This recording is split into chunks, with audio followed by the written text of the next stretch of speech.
Sydney's Hawkesbury River raging like an inland sea.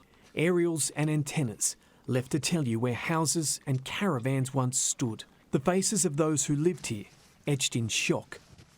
4 days ago, Sackville was known more for its water skiing. But when Warragamba let loose, the water and weather smashed them and their owners' dreams. Too rainy for airlifts, beach rubber duckies dashed here to the bush to save lives. You don't often get to the river, people. No, rivers are sort of an unfamiliar territory for us, but we're happy to help out wherever we can.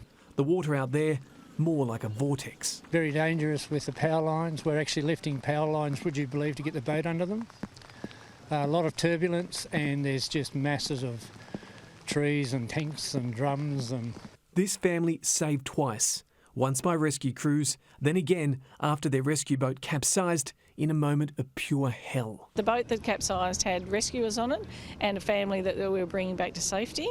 The waters are very treacherous out there, and accidents happen. Searches eventually cancelled, but not before at least 10 were brought to safety. At McGrath's Hill near Windsor, locals though fume, not about the river, but runoff.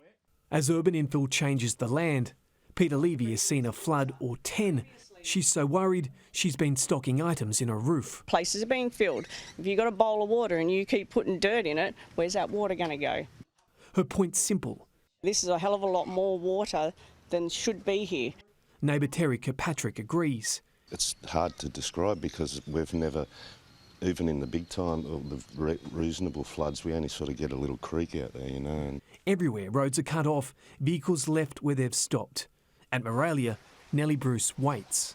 You've lost a shed down here, you've lost a tractor. Shed, tractor, all our fencing. And the ute.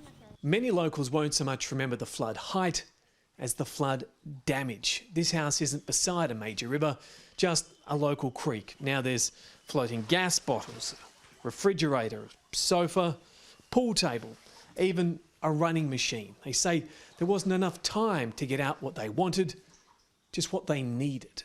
At Pitttown, the water covers a turf farm and a year's income. Perhaps the biggest scramble has been to save animals. These strangers uniting on Facebook to steer cattle to safety.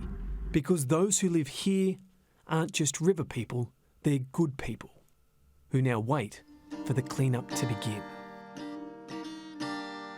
Jonathan Lee in the Hawkesbury. Sky News.